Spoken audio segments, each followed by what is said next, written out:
Buenos días, nosotros somos Víctor Fuentes y Ana Mari Mora, somos los responsables de la unidad de calidad y hoy venimos a hablaros y contaros un poco de la seguridad de los pacientes, de la importancia que tiene en el ámbito sanitario y os vamos a dar algunas nociones sobre el tema, ¿vale? Vamos a empezar con un ejemplo que va a ilustrar de entrada toda nuestra presentación. Este caso ocurrió hace ya algunos años en nuestro hospital y se trata de un paciente de 92 años con antecedentes de hipertensión, insuficiencia cardíaca, etcétera, que está programado en un quirófano de cirugía menor por el servicio de dermatología para hacer una intervención local sobre un carcinoma espinocelular. Justo antes de empezar la intervención, el paciente sufre una parada respiratoria que requiere de maniobras de resucitación, de ventilación, se avisa a la UCI y el paciente sale de la parada y es trasladado a la URBA. Esto entra dentro de las posibilidades de incidencia que pueden ocurrir en un quirófano. Lo curioso es que al cabo de un par de horas se vuelve a dar otro aviso por otro paciente de 68 años, también programado en este mismo quirófano de dermatología, para una cirugía local también, y que vuelve a sufrir una parada respiratoria. Este paciente también requiere de maniobras de resucitación, se avisa a la UCI, el paciente pasa a recuperación y al final los dos pacientes acaban recuperándose. Pero está claro que cuando este incidente se repite dos veces en un mismo día, la sospecha ya de la experiencia nos dice que algo había ocurrido. Y efectivamente algo ocurrió. Y aquí tenéis la explicación. Efectivamente lo que ocurrió fue un error por confusión a la hora de la administración de un medicamento. Aquí veis dos medicamentos, uno de ellos es un anestésico local, que es el que se utiliza en la cirugía local, ¿vale?, de aplicación local, y el otro es un relajante muscular, que es el que se utiliza para las intubaciones, ¿vale?, que provoca una parada respiratoria para que el anestesista pueda intubar al paciente y ventilarlo.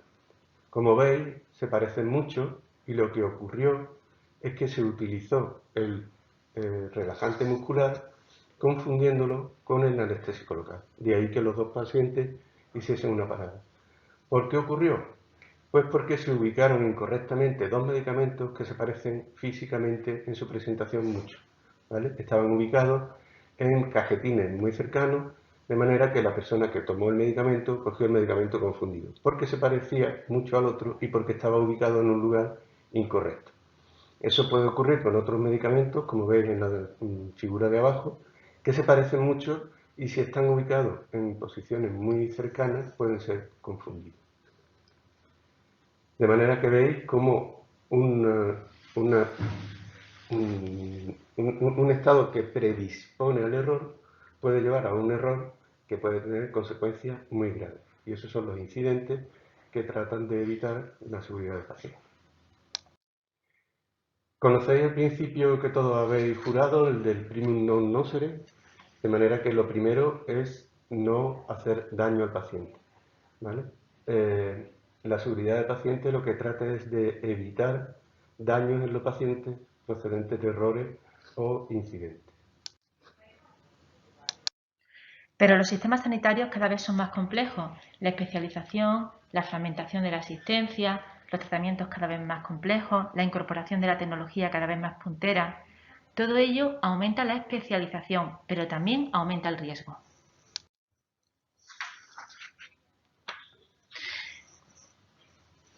El aumento de los riesgos puede provocar fallos, errores y, como consecuencia, daño a la persona que lo sufre.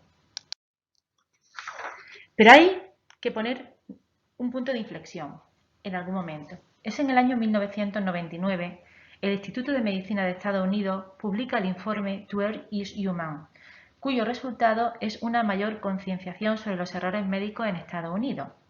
El informe se basó en el análisis de numerosos estudios de diferentes organizaciones y ofrece los siguientes resultados.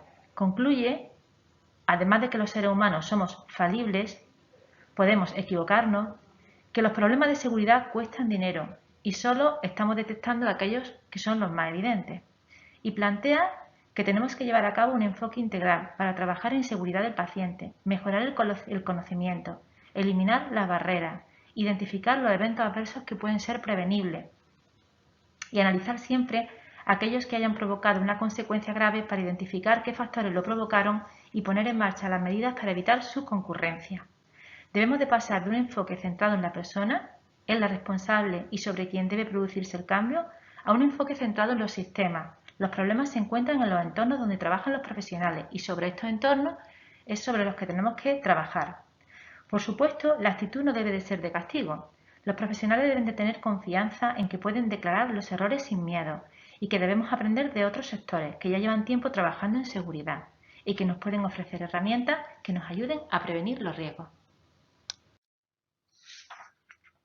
Pero, ¿qué es la seguridad del paciente?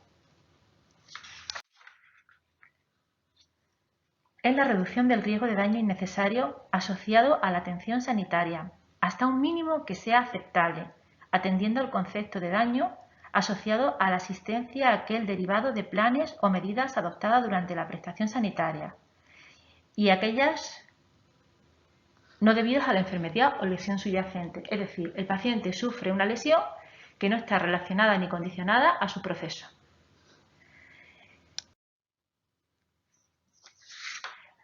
Las vamos a categorizar según la consecuencia que tiene sobre el paciente en cuasi incidente. Es aquel incidente que casi llega a ocurrir, pero que no ocurre y por lo tanto no alcanza al paciente.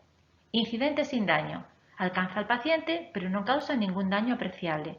Evento adverso. Aquí sí. Aquí ya tenemos un incidente que ha llegado al paciente y que ha producido un daño. Evento adverso con consecuencias graves. Daño o complicación no intencionada que resulta de la asistencia sanitaria y no responde a la enfermedad o al estado subyacente del paciente y que le va a provocar una consecuencia o una prolongación de la estancia o una discapacidad o incluso la muerte. Cuando el suceso tiene una consecuencia grave, como una limitación física o psíquica temporal o permanente, lo tipificamos como evento centinela y sí o sí tiene que ser analizado por la organización. Hay diferentes estudios epidemiológicos que se han llevado a cabo en muchos países para conocer su estadística sobre el porcentaje de eventos adversos que se producen y cuáles de ellos, ¿no? El porcentaje de los mismos que son evitables. Aquí tenéis algunos ejemplos, pero no pueden ser comparados entre sí, puesto que cada uno de estos estudios ha utilizado una metodología distinta. Nos vamos a centrar en el último, veis que pone estudio ENEAS, que es el primer estudio sobre eventos adversos que se hizo en España, que lo lleva a cabo el doctor Aranaz en el año 2005.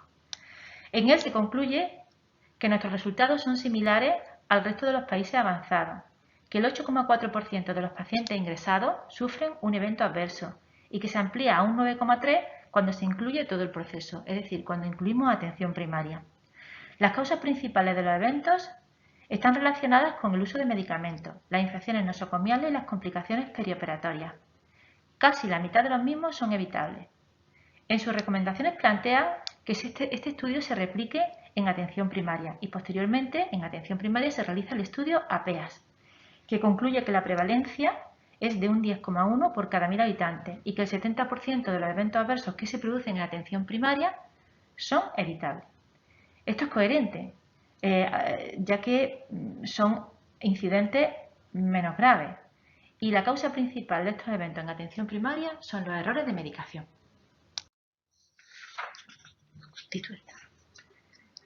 Según el estudio ENEAS, como habéis visto, el porcentaje de eventos adversos ronda el 9%, ¿vale? En general entre los pacientes hospitalizados. Si hacemos la cuenta sobre el número de altas que en nuestro hospital se dan al cabo de un año, que pueden ser en torno a unas 20.000, pues aplicando este porcentaje, en teoría todos los años deben darse al menos 1.800, 1.900 eventos adversos. De ellos, el 45%, es decir, unos 800 eventos, estarían motivados por algún tipo de error. Y el 2,6% del total, según el estudio ENEAS, llegan a tener una consecuencia de muerte. Por lo tanto, es probable que en nuestro hospital, en torno a 48 muertes ocurridas, podrán estar relacionadas con algún tipo de evento adverso. También dice el estudio de NEA que el 42% de los eventos adversos son evitables, por lo tanto podríamos haber evitado en torno a 800 eventos adversos. Ya os digo que esto es una aplicación muy burda de la estadística, pero os da idea de lo que no vemos, ¿vale? De lo que puede estar oculto y no vemos en nuestros hospitales. ¿Habéis pensado en ello alguna vez? Vais a ser sanitario, vais a trabajar con pacientes, vais a estar en un entorno de riesgo, vuestras decisiones van a tener una repercusión sobre el paciente. ¿Habéis pensado alguna vez en ello? Dedicad 2 minutos. ¿Y por qué sucede un incidente? Seamos conscientes de que las mismas situaciones no siempre producen las mismas consecuencias. Y aquí tenemos el tan conocido modelo de queso suizo, que nos dice, los sistemas son complejos per se, como el nuestro. A veces se producen fallos a causa de una combinación de múltiples factores, cada uno de ellos insuficientes per se para causar el incidente, pero que se unen entre sí, pueden provocarlo. Estos fallos son fallos latentes y su patrón va cambiando constantemente. Esto no quiere decir que una misma situación puede ser que dé o no un fallo y que si lo da pueda tener una consecuencia u otra consecuencia cuando se unen estos factores entre sí. Acordaros del ejemplo que pusimos al principio, ¿vale? Si hay dos medicamentos que se parecen mucho, si además esos dos medicamentos están ubicados en un sitio incorrecto que pueden dar lugar a error, si además se está dando una situación en la que se intervienen muchos pacientes seguidos uno detrás de otro, etcétera, etcétera, todas estas condiciones latentes hacen que coincidan en el tiempo y al final el evento adverso se produzca. Cuando ocurre un evento, siempre hay un error activo. Nos parece que alguien se equivocó, alguien puso la medicación incorrecta, alguien le hizo la técnica al paciente incorrecto. Los errores activos son fallos de atención, despiste, distracciones, lapsus, errores de valoración de interpretación. Ocurren en el punto de contacto entre el paciente y al final de un sistema complejo. Y a veces se produce por la parte de entrenamiento o formación, la fatiga, la sobrecarga de trabajo, por el estrés, por las condiciones en las que se produce la actividad. Estos se llaman condiciones latentes o fallos del sistema. Son circunstancias o fallos menos claros que están dentro de la organización. Cuando antes Víctor os ha comentado el tema de los contenedores donde hemos echado esas ampollas que pudieran parecidas, esto es una condición latente. Está permanentemente junto al profesional y puede provocar un fallo en cualquier momento. ¿Pero qué ocurre cuando sucede un incidente de seguridad? Ha habido un evolutivo con respecto a esto y poco a poco la cultura de seguridad ha ido calando en nuestro sistema de trabajo. Hemos ido pasando de un modelo centrado en la persona a un modelo centrado en el sistema. La idea de que los errores sanitarios son causados por sistemas inadecuados es un concepto transformador y debemos de dar las gracias al señor Lucian Lepé, profesor de la Escuela de Salud Pública de Harvard, que ha desarrollado gran parte de su trabajo en mejorar los sistemas médicos para reducir los errores médicos.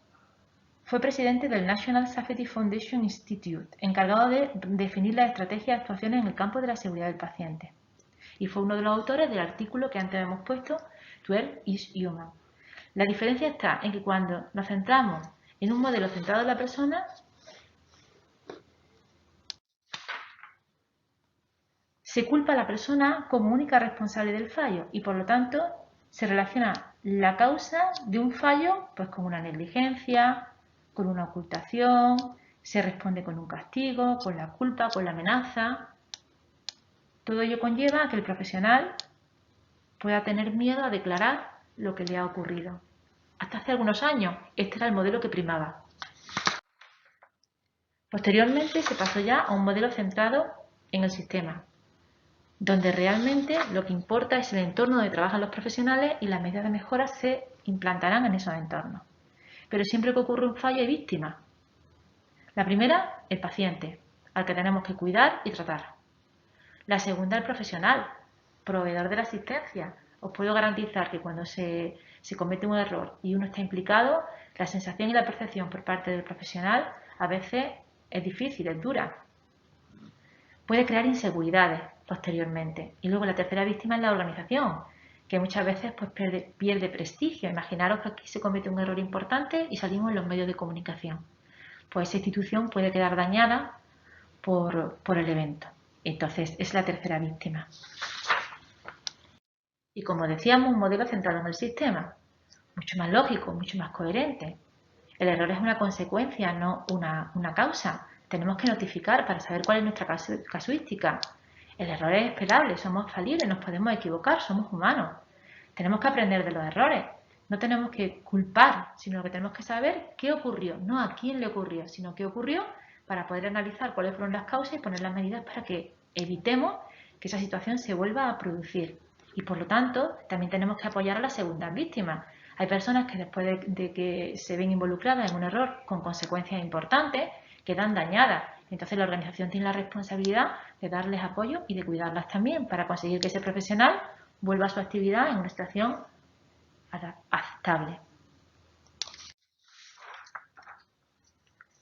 El sistema como causa de error. Ya hemos visto que en el enfoque centrado en el sistema las personas pueden fallar, de manera que los errores son siempre esperables, pero deben ser previsibles. Los errores se facilitan o son consecuencia, primero, de los fallos latentes que ya hemos dicho en el entorno asistencial. Si no tenemos las cosas bien ubicadas o diferenciamos bien los medicamentos, pueden ocurrir errores.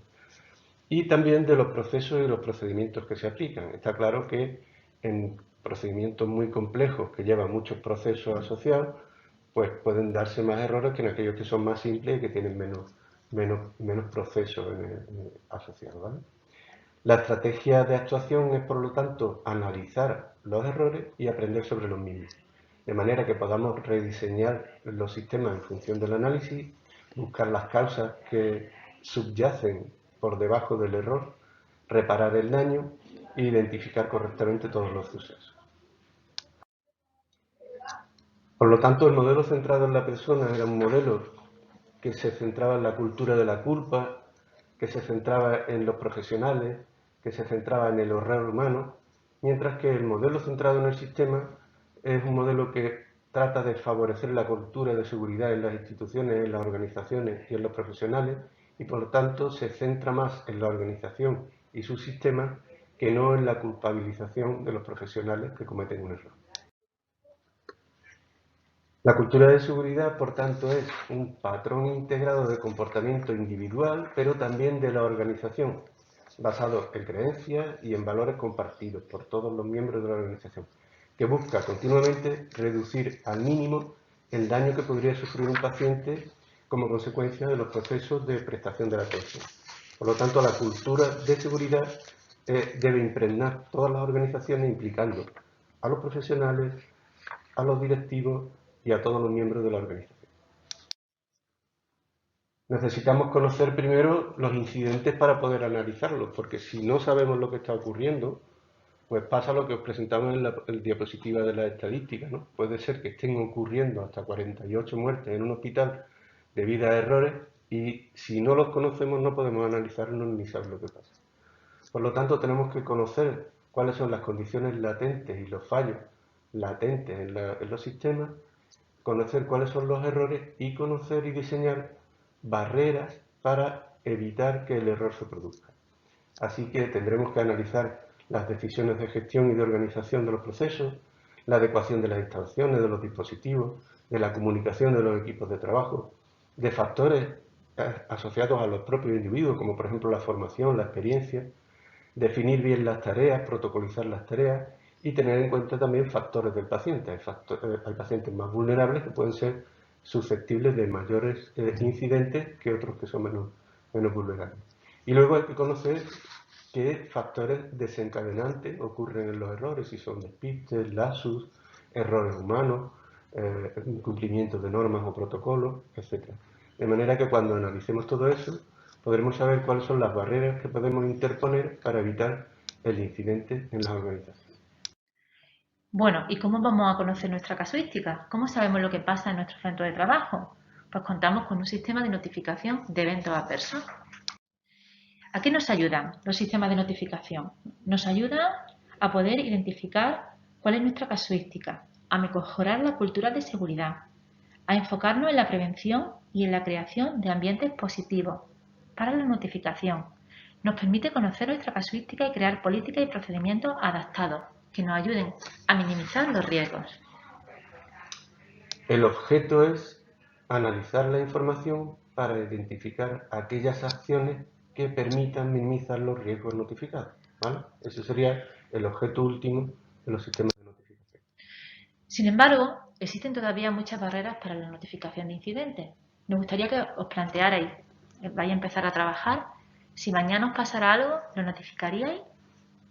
A veces los profesionales consideran pues, que es innecesario, no saben qué beneficio tiene, piensan que el personal se puede sentir culpabilizado, que pueden perder reputación, que puede ser que luego sus compañeros piensen pues, que no es una persona segura para trabajar, pueden considerar que van a tener posteriormente falta de apoyo, que puede haber algún tipo de medida disciplinaria, que el incidente no es importante y no merece ser declarado, o ellos no identifican el daño, que el daño puede venir a posteriori, no lo consideran perceptible y no le dan importancia para la declaración.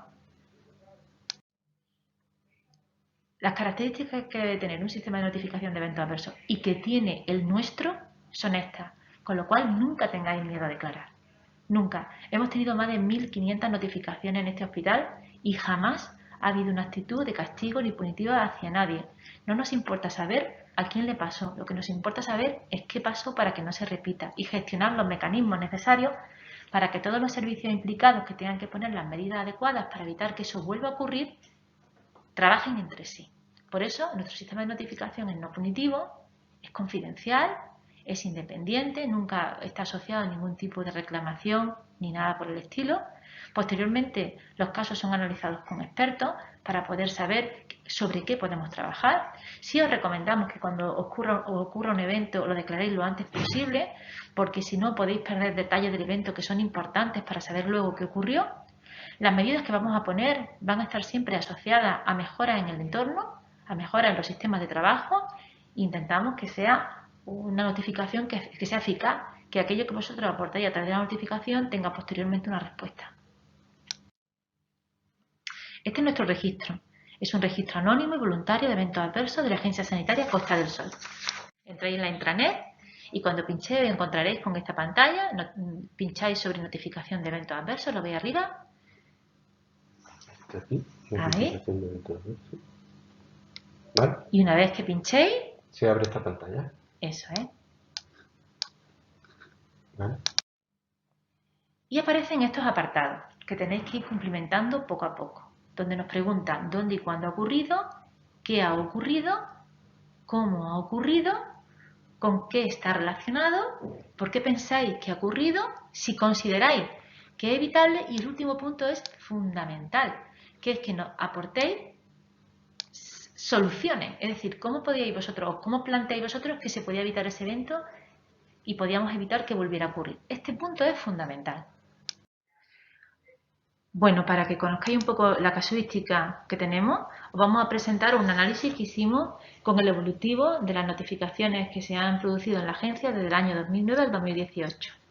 Quizá lo más importante de nuestro sistema de notificación es que tiene un sistema de retroalimentación en tiempo real, es decir, que cuando nosotros recibimos la notificación por parte de la unidad de calidad, la analizamos, la clasificamos viendo que realmente es un evento adverso y se la reenviamos a todas aquellas áreas o servicios implicados en tiempo real, con lo cual muchas veces la respuesta y la medida la tenemos prácticamente de forma inmediata.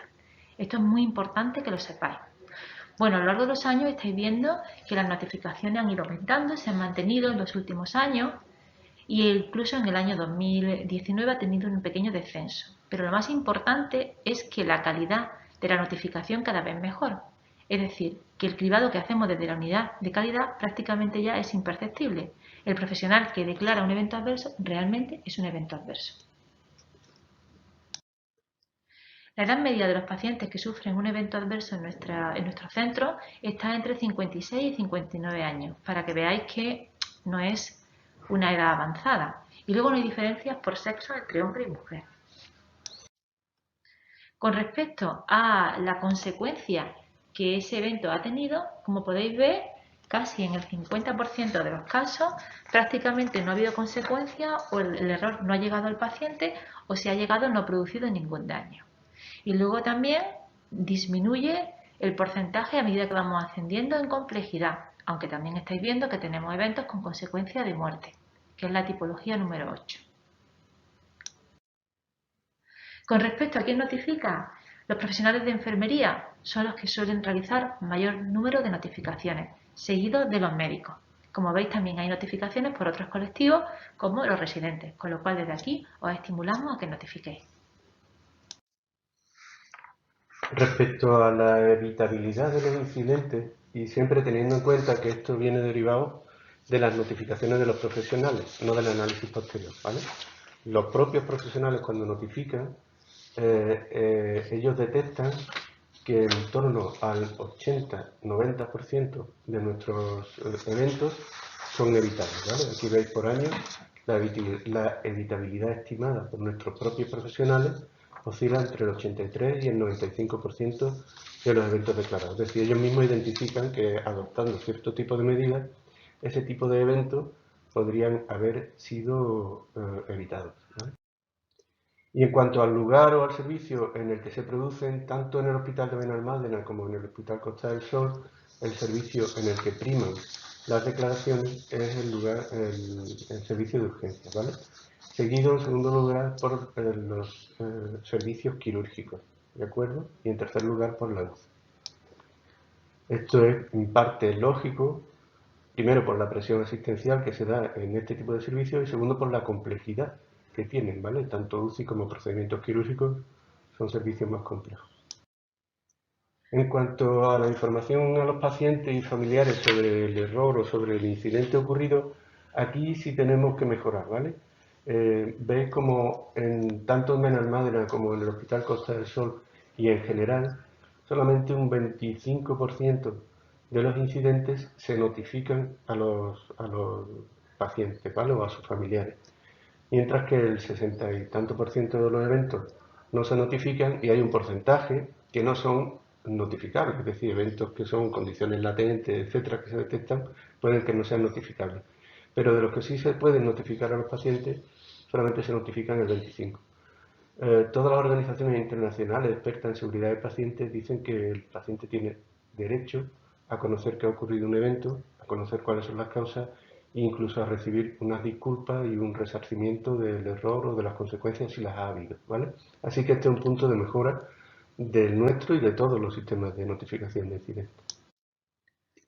Con respecto a los procesos implicados más frecuentes, son los relacionados con los medicamentos, es lógico, es un proceso que implica a muchos profesionales y que repetimos de forma muy continuada en los centros sanitarios. Cuando vayáis a un centro sanitario puede ser que otra cosa nos hagan, operaros pueden operar o no, pero al menos una medicación o un suero van a poner, o sea que es el proceso que más repetimos en nuestra actividad diaria, que intervienen muchos profesionales. Luego los relacionados con la evaluación del paciente, o bien por una evaluación incorrecta o incompleta o tardía, y los relacionados con los errores de identificación del paciente. Como veis en el gráfico, las actuaciones derivadas de las notificaciones y de la identificación de las condiciones latentes han permitido que el evento adverso más frecuente en todos los hospitales, que son aquellos relacionados con los medicamentos, hayan ido disminuyendo a lo largo del tiempo, ¿vale? O sea que esto es una muestra de la efectividad de los sistemas de notificación. Con respecto a los procedimientos o los procesos relacionados con el evento, los más comunes son los que implican a pruebas complementarias, los relacionados con los equipamientos, las caídas, los errores relacionados con la administración de sangre o hemoderivados, con la aparición o desarrollo de úlceras por presión y los relacionados con las restricciones físicas o la inmovilización. Tenemos que decir que para todos estos procesos tenemos procedimientos normalizados en la organización, con lo cual es importante que los conozcáis. En cuanto a los factores relacionados con los pacientes, pues el más preponderante es la fragilidad del propio paciente. Pacientes frágiles, pacientes graves, son los que se notifican más como objetos de incidentes o de errores o de eventos adversos. Después, otros factores del paciente que influyen y que aquí conocemos bien son las barreras idiomáticas, de ahí que trabajemos mucho en el soporte con traductores, la traducción de documentos, la traducción de cartelería, folletos, etcétera, de información a los pacientes. Y en último lugar, la barrera cognitiva. Otros factores que se han notificado poco, pero que cada vez van teniendo más importancia, son los de valores y creencias, ¿vale? Valores y creencias sobre, por ejemplo, el uso de transfusiones, el de la alimentación, etcétera. que cada vez más se están notificando como incidentes, ¿vale? Eso entra dentro de un cambio de la cultura, de un incremento de la cultura de seguridad que va identificando incidentes en áreas donde antes no conocíamos, ¿no?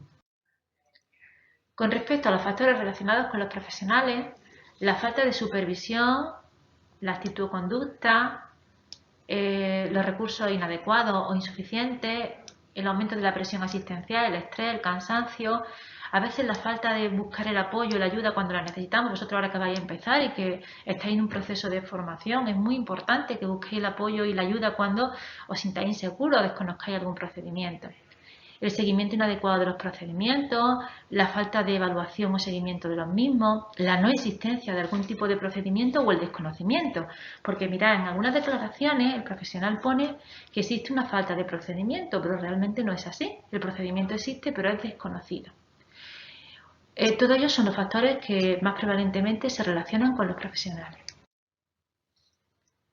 En cuanto a los factores relacionados con liderazgo o comunicación, la literatura describe que en muchos de los eventos adversos y de los incidentes lo que subyace es un problema de comunicación. Un problema de comunicación entre profesionales, un problema de comunicación entre servicios y efectivamente entre nuestros eventos notificados el hallazgo más frecuente es el de los problemas de comunicación, ¿vale? Hay herramientas diseñadas y que también recibirá información a lo largo del año para mejorar la comunicación y una comunicación efectiva entre profesionales, ¿vale? Tenemos que identificar bien a los pacientes cuando hacemos interconsulta, tenemos que identificar las causas, tenemos que identificar en fin, la identificación del paciente, muchos factores que entran dentro de la comunicación. Si nos comunicamos unos con otros, pero esa comunicación no es efectiva, no conseguimos hacerle entender a nuestro interlocutor qué es lo que queremos, pues podemos dar lugar a errores que se traduzcan en incidentes o eventos adversos. Luego, el segundo factor que más se notifica entre los profesionales es el del exceso de carga de trabajo. Y es cierto que cuando tenemos un exceso de carga de trabajo nos produce un estrés y ese estrés nos lleva muchas veces a cometer errores, ¿vale? Así que el segundo factor que más se declara en las notificaciones. Luego la falta de continuidad asistencial, un liderazgo insuficiente identificado como aquella persona que es superior a nosotros y que no establece a lo mejor las medidas adecuadas de supervisión, las medidas adecuadas de protocolización, etcétera, y que también se identifica. La poca cultura de riesgo sale poquito, aunque en algunas ocasiones se notifica en algunas unidades, y la falta o el acceso a la información, ¿vale? También se notifica como un factor ligado a la comunicación. Bueno, si recordáis, antes hablábamos de las barreras para la notificación. Sin embargo, nosotros hemos percibido poco a poco que estas barreras han ido desapareciendo en este entorno. Claro está, porque habéis visto que ha habido un aumento progresivo del número de notificaciones, lo cual nos dice que la cultura de seguridad es una cultura que está impregnada en la organización. Queremos y pensamos en que se pueden reducir los riesgos. Han aumentado el conocimiento de los profesionales con respecto a la seguridad del paciente. No hemos tenido en estos años y con más de 1000, casi 800 declaraciones ya, ninguna actuación punitiva contra ningún profesional. Volvemos a repetir que lo importante es prevenir, es saber lo que pasó para evitarlo de nuevo.